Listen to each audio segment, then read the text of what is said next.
Current display करता है। अब मैं इसकी आपको थ्योरी पे बताती हूँ कि हमारा जो डिटर्मिनेशन ऑफ प्लैंक कांस्टेंट है ये फोटो इलेक्ट्रिक इफेक्ट की थ्योरी पर वर्क करता है। इस थ्योरी में होता क्या है कि जब किसी हाई फ्रिक्वेंसी की लाइट मतलब उच्च आवृत्ति का प्रकाश यदि हम किसी मेटल पर आपतित करें, इंसिडेंट करें, तो वह फोटो इलेक्ट्रॉन्स को इमिट करता है। और यह फोटो इलेक्ट्रॉन्स अगर इस सर्किट में बहें तो उन फोटो इलेक्ट्रॉन्स की सहायता से करंट सर्किट में बहती है। जब वह करंट बहना रुक जाती है तब हम इस टर्मिनल के बीच का जब वोल्टेज नापते हैं, इस वोल्टेज को कहते हैं स्टॉपिंग वोल्टेज। और यह जो स्टॉपिंग वोल्टेज होता है ये हमें उस सर्किट में बहने वाली करंट की काइनेटिक एनर्जी शो कराता है। और हम जानते हैं कि आइंस्टीन की थ्योरी के अनुसार एक फोटोन की एनर्जी होती है एच न्यू। तो इस एच न्यू वाले रिलेशन की सहायता से और स्टॉपिंग वोल्टेज की वाले रिलेशन की सहायता से हम अपने प्लैंक कांस्टेंट एच का मान ज्ञात करते हैं।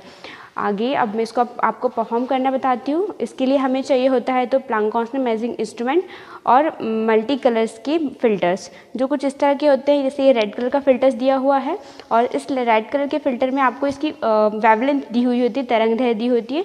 और हर कलर की जो होती है, हर कलर की फ्रिक्वेंसी अलग अलग फिक्स्ड होती है।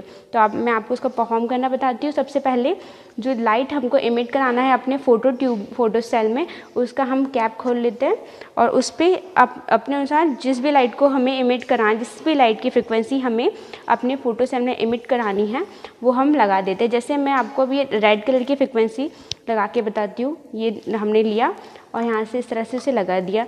स्विच को ऑन किया। इसके बाद हमें वोल्टेज को हमें नेगेटिव डायरेक्शन में रख के परफॉर्म करना है। अभी हम वोल्टेज देखेंगे तो वो हमें दिखाएगा वोल्टेज को 0 पर। सबसे पहले इसकी हम लाइट की इंटेंसिटी बढ़ा देंगे, क्योंकि हमें हाई फ्रिक्वेंसी की लाइट देनी है तो इंटेंसिटी ज़्यादा होनी चाहिए। लाइट की इंटेंसिटी बढ़ाकर इस वोल्टेज को नेगेटिव टर्मिनल पे कर हमें वोल्टेज को अब 0 करना है। कुछ इस तरह से अपने वोल्टेज को 0 कर देंगे। जब हमारा इस तरह से हम देख रहे हैं कि हो क्या रहा है, जो हमारा येलो लाइट है इस फिल्टर से होकर जा रहा है, तो हमने जो लगाए हैं रेड कलर का फिल्टर लगाए हैं, तो जो इसके बाद जो लाइट फोटो सेल पे जो इंसिडेंट होगा वो लाइट होगा लाल कलर की आवृत्ति का फ्रिक्वेंसी। तो हम उसकी संगत अपना स्टॉपिंग पोटेंशियल फाइंड करेंगे। तो हमारा वोल्टेज 0 है, तो हमें डिस्प्ले मोड में वोल्टेज 0 दिखा रहा है। तब अपने टर्मिनल को हम करंट मोड पे रख देंगे, तब हम अपनी करंट देखेंगे। हमारी करंट दिखा रही है 0.81। अब हम इस करंट को 0 तक लाने के लिए अपने वोल्टेज एडजस्टर नॉब से वोल्टेज को बढ़ाएंगे। अगर हम वोल्टेज बढ़ाएंगे तो हमारी करंट 0 हो जाएगी, तो हमें अपनी करंट को 0 करनी है। तो हम वोल्टेज को बढ़ाते हैं धीरे धीरे।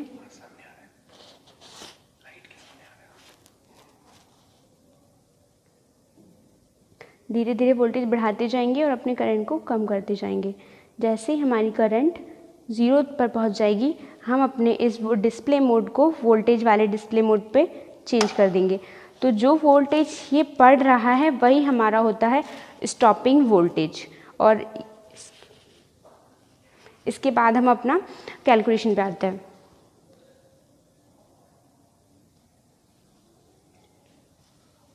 देन हम यूज़ कर रहे थे फॉर्मूला वही जो अभी मैंने आपको बताया था कि जो काइनेटिक एनर्जी होती है वो स्टॉपिंग पोटेंशियल पर डिपेंड करती है। उसके बाद हम इस फॉर्मूले की सहायता से H equal to del V S divided by del nu की सहायता से हम अपना H का मान ज्ञात करते हैं, जहाँ जो E होता है वो होता है charge of electron. Del V S और डेल न्यू हम अपनी कैलकुलेशन और ऑब्जर्वेशन से फाइंड करते हैं।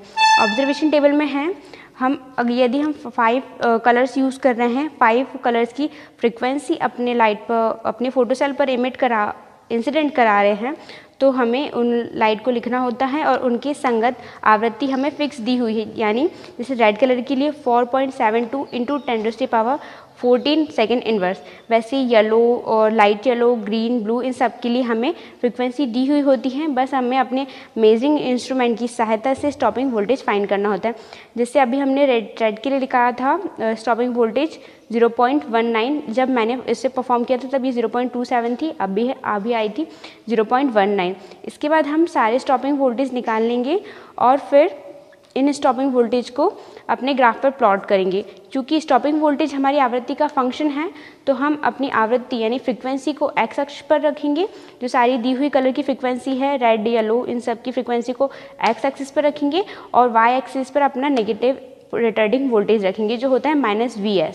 और इन सबको यहाँ रखने पर हमें एक ग्राफ प्लॉट होगा जो स्ट्रेट लाइन होगा, और इस स्ट्रेट लाइन का हमें टेंजेंट फाइंड करना है, del Vs by del nu. Tangent यानी लंब बटे आधार, डेल Vs होगा हमारा लंब और आधार का जो हमारा मान होगा डेल न्यू। इस डेल Vs और डेल न्यू के मान को फाइंड करके हमें अपने फॉर्मूले में रख देना है, और फॉर्मूले में रखने के बाद हम सारे कैलकुलेशन जब करेंगे तो हमें प्लैंक कांस्टेंट का मान फाइंड हो जाएगा।